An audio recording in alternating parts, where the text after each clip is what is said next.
വയനാട് ദുരന്ത ബാധിതർക്ക് വേണ്ടി നിർമ്മിക്കുന്ന ടൗൺഷിപ്പിൻ്റെ നിർമ്മാണോദ്ഘാടനം തറക്കല്ലിടൽ ഇന്ന് നടക്കുകയാണ്. റവന്യൂ മന്ത്രി കെ രാജൻ നമുക്കൊപ്പമുണ്ട്. സാധാരണഗതിയിൽ ഇങ്ങനൊരു സംഭവങ്ങൾ ഉണ്ടാകുമ്പോൾ ചിലപ്പോൾ അവർക്ക് നഷ്ടപരിഹാരം കൊടുത്ത് അവരെ ആശ്വസിപ്പിക്കുക അല്ലെങ്കിൽ അവർ പറഞ്ഞു വിടുകയാണ് ചെയ്യുക. പക്ഷേ ഇത് നമ്മൾ ടൗൺഷിപ്പ് എന്ന് പറഞ്ഞൊരു വീട് മാത്രമല്ല, മറ്റു സൗകര്യങ്ങൾ എന്നൊരു ചിന്തയിലേക്കാണ് പോയത്. ഇന്ത്യയിൽ ആദ്യമായിട്ടായിരിക്കും ഇങ്ങനെ ഒരു ആശയത്തിലേക്ക് നമ്മൾ വരുന്നത്. അതിന് പ്രധാനമായിട്ടും 2-3 കാരണങ്ങളുണ്ട്. ഒന്ന്, രാജ്യത്ത് ആദ്യമായി ദുരന്തബാധിതരായ ആളുകളോട് പുനരധിവാസത്തെക്കുറിച്ചിട്ടുള്ള അവരുടെ ആശയും ആശങ്കകളും കഴിഞ്ഞ ഓഗസ്റ്റ് 23 തന്നെ അന്നത്തെ ചീഫ് സെക്രട്ടറിയുടെ നേതൃത്വത്തിൽ ഒരു ചർച്ച നടന്നിരുന്നു.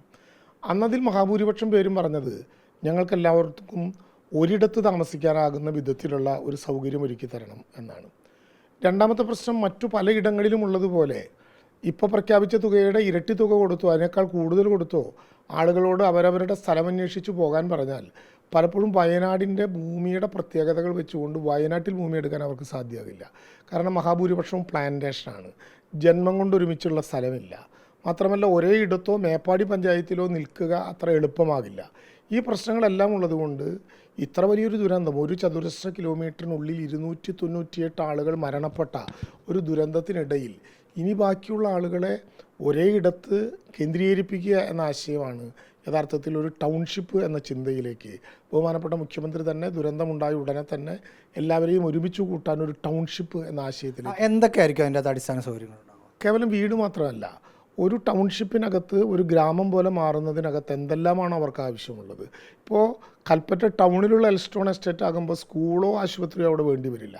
പക്ഷേ അവിടെ അംഗനവാടി വേണ്ടി വരും, അവിടെ ലൈബ്രറി വേണ്ടി വരും, ചെറിയ മാർക്കറ്റ് വേണ്ടി വരും, കളിക്കളം വേണ്ടി വരും, പിന്നെ മറ്റ് ആവശ്യമുള്ള എൻ്റർടൈൻമെൻറ്റും ആവശ്യ വസ്തുക്കളും എല്ലാം വേണ്ടി വരും. അതെല്ലാം അവിടെ തന്നെ കൂട്ടിയോജിപ്പിക്കും. മൃഗാശുപത്രി ഉണ്ടാകും.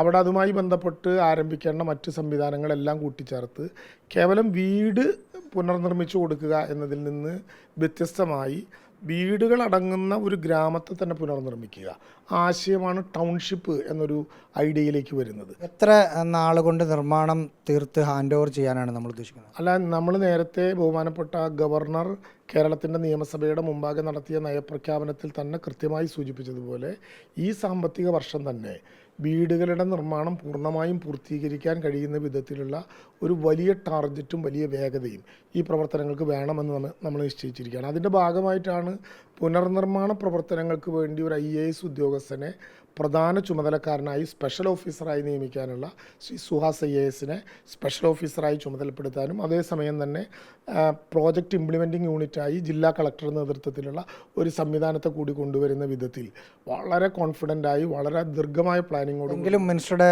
മനസ്സിലൊരു മാസം ഉണ്ടാവുമല്ലോ? അല്ല, ഞാനങ്ങനെ പ്രത്യേകമായൊരു മാസം പറയുന്നില്ല. 2025 നമ്മുടെ മുമ്പിലുള്ള കൺസേൺ.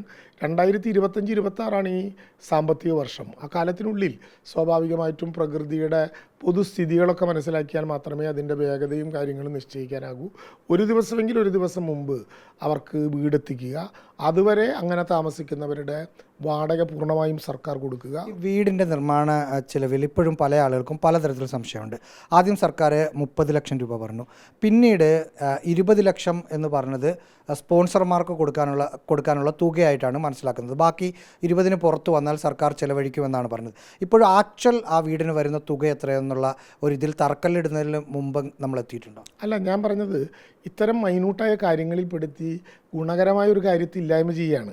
യഥാർത്ഥത്തിൽ അത്തരം ഒരു ചർച്ചയല്ലേ വേണ്ട. ആ ചർച്ചയ്ക്ക് മറുപടി പറയാം. കാരണം ഒരു വീട് നിർമ്മിക്കാൻ ആവശ്യമായ പണമാണ് 30 ലക്ഷം രൂപയും GSTയും എന്ന് കണ്ടത്.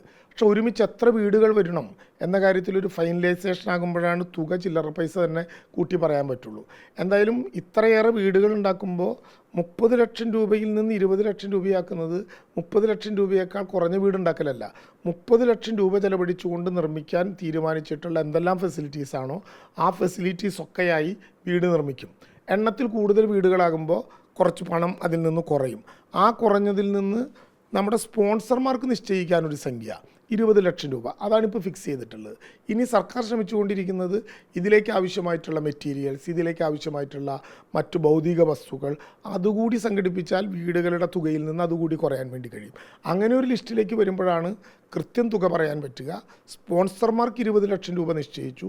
അതിനേക്കാൾ കൂടിയ തുക വന്നിട്ടുണ്ടെങ്കിൽ അവിടെ നമ്മൾ സംഭരിക്കുന്ന വസ്തുക്കളിൽ നിന്ന്, ഇപ്പോൾ പാറ, കല്ല് ഇതൊക്കെ ലഭ്യമാകുന്ന ഈ പണിക്ക് വേണ്ടി ഉപയോഗിക്കാം നമ്മൾ നിശ്ചയിച്ചിട്ടുണ്ട്. അതെത്ര അളവിലാകും എന്നറിയാതെ ഒരു തുക നമുക്ക് നിശ്ചയിക്കാൻ പറ്റില്ല. അപ്പോൾ കൃത്യമായ ആ തുക അറിഞ്ഞാലേ കണക്കിൻ്റെ വരവ് ചെലവ് കണക്കുകൾ കൂട്ടാൻ പറ്റൂ.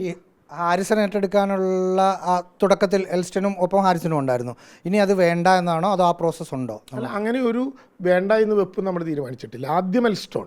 കാരണം വരുന്നത് ആളുകൾ അപേക്ഷ നൽകുന്ന മുറയ്ക്ക്, അല്ലെങ്കിൽ ഇപ്പോൾ ലിസ്റ്റ് തയ്യാറാക്കി അതിൽ ആളുകൾ വില്ലിങ്നെസ് പറയുന്ന മുറയ്ക്കാണ് എണ്ണം തീരുമാനിക്കേണ്ടി വരിക. എൽസ്റ്റോൺ എസ്റ്റേറ്റിലെ നിർമ്മാണ പ്രവർത്തനങ്ങൾക്ക് ഔപചാരികമായ തുടക്കം കുറിക്കുന്നു. ഇതോടൊപ്പം മറ്റ് പിന്നെ ഒരു തോട്ടത്തിൻ്റെ, നമ്മൾ നേരത്തെ പറഞ്ഞ നെടുമ്പാലയുടെ കാര്യത്തിലും ആവശ്യമായിട്ടുള്ള എല്ലാ ഭൗതിക സൗകര്യങ്ങളും ഒരുക്കുന്നു. എണ്ണം കൂടുതൽ വന്നാൽ നേരെ അതിലേക്ക് കിടക്കും. ഇത്രയേ വേണ്ടി വരുള്ളൂ എന്ന് വെച്ചാൽ ഇത് ഉപയോഗിക്കും. അങ്ങനെയാണ് നമ്മൾ നിശ്ചയിച്ചത്. അതായത് നെടുമ്പാല നമ്മുടെ സെക്കൻഡായിട്ടുണ്ട്. അല്ല, നെടുമ്പാല നമ്മൾ 4/10/2024 ഗവൺമെൻറ് ഉത്തരവ് ഇതുവരെ പിൻവലിച്ചിട്ടില്ല. ആ ഉത്തരവനുസരിച്ച് 2 എസ്റ്റേറ്റുകളാണ് നമ്മുടെ മുമ്പിലുള്ളത്. ആദ്യത്തെ എസ്റ്റേറ്റ് കഴിഞ്ഞ ആവശ്യം വന്നാൽ വീണ്ടും എടുക്കാൻ ഒരു കടബാധ്യത എഴുതി തള്ളാൻ കേന്ദ്രം തയ്യാറാകാത്തൊരു സാഹചര്യമുണ്ട്. എന്താണ് സംസ്ഥാനത്തിന്? അല്ല, കേന്ദ്രം കടബാധ്യത എഴുതി തള്ളാൻ തയ്യാറാകേണ്ടത് ലോകസഭ ചുമതലപ്പെടുത്തിയ ഒരു വകുപ്പിൻ്റെയും ഒരു നിയമത്തിൻ്റെയും അടിസ്ഥാനത്തിലാണ്. അതിന് കേന്ദ്രം തയ്യാറായില്ലെങ്കിൽ ഒരു കാരണവശാലും കടബാധ്യതയുള്ളവരെ ഒറ്റപ്പെടുത്താവുന്ന നടപടിയായിരിക്കില്ല സർക്കാരിൻ്റെ. ഇത് ചേർത്ത് നിർത്തും. ഗവൺമെൻറ് ഇപ്പോൾ കണക്കെടുത്തിട്ടുണ്ട്. 782 കുടുംബങ്ങളിലായി 1200 ചില്ലുവാനം ലോണുകളും കടബാധ്യതകളുമാണ് അവിടെ നിലനിൽക്കുന്നത്. 30 കോടിയിലധികം സംഖ്യ വരും. കേരള ബാങ്കിൻ്റെ കടങ്ങൾ ഇപ്പോൾ എഴുതി തള്ളിയിട്ടുണ്ട്. ബാക്കി വരുന്ന തുക ഒരു കാരണവശാലും അവരുടെ മേൽ ഭാരം അടിച്ചേൽപ്പിക്കാത്ത വിധത്തിൽ പരിഹരിക്കാനുള്ള ശ്രമങ്ങൾ കേന്ദ്രം തയ്യാറായില്ലെങ്കിൽ നമ്മൾ സംസ്ഥാനത്ത് കൈകാര്യം ചെയ്യും. ഇപ്പോൾ കൃത്യമായ തീരുമാനം എടുക്കാതെ ഇത് പറയുന്നില്ല. ഒരു കാര്യം ഉറപ്പാണ്, ദുരന്തബാധിതരായ മനുഷ്യരെ ഒരു വിധത്തിലും വേദനിപ്പിക്കാത്ത വിധത്തിലുള്ള സൗകര്യങ്ങൾ ഗവൺമെൻറ് ഒരുക്കും. ധൈര്യമായി നമുക്ക് നിൽക്കാം. ഇത് ഗവൺമെൻറ്റിൻ്റെ മാത്രം പ്രശ്നമല്ല. നിങ്ങളുൾപ്പെടെ കേരളത്തിലെ മാധ്യമങ്ങൾ, സുഹൃത്തുക്കൾ, നമ്മളെ സഹായിക്കുന്ന എല്ലാ വിധത്തിലുമുള്ള ലോകത്തെമ്പാടുമുള്ള നല്ല മനുഷ്യർ, അവർക്കെല്ലാം വേണ്ടി ഒരു മുൻകൈ മാത്രമാണ് സർക്കാർ എടുക്കുന്നത്. പക്ഷേ ഈ ഘട്ടത്തിൽ സർക്കാർ എന്ന് പറഞ്ഞാൽ അവരെല്ലാവരും കൂടിയാണ്. നിങ്ങളും നമ്മളുമില്ലാതെ, നിങ്ങളും ഞങ്ങളുമില്ലാതെ നമ്മളായി ഒരു പുനർനിർമ്മാണത്തിന് പോവുകയാണ്. അത് കേരളത്തിൻ്റെ ചരിത്രത്തിലെ വളരെ അഭിമാനകരവും ലോകത്തിൻ്റെ മുമ്പിൽ അവതരിപ്പിക്കുന്ന ഒരു പുനരധിവാസത്തിൻ്റെ കേരള മോഡലുമായിരിക്കും. മുഖ്യമന്ത്രി പിണറായി വിജയനാണ് തറക്കല്ലിടുക. പ്രതിപക്ഷ നേതാവ് വി.ഡി. സതീശൻ അടക്കമുള്ള ആളുകൾ പങ്കെടുക്കും എന്നാണ് മനസ്സിലാക്കുന്നത്. വീഡിയോ ജേർണലിസ്റ്റ് സച്ചിനൊപ്പം reporter Rahees Rasheed, in reporter, Thiruvananthapuram.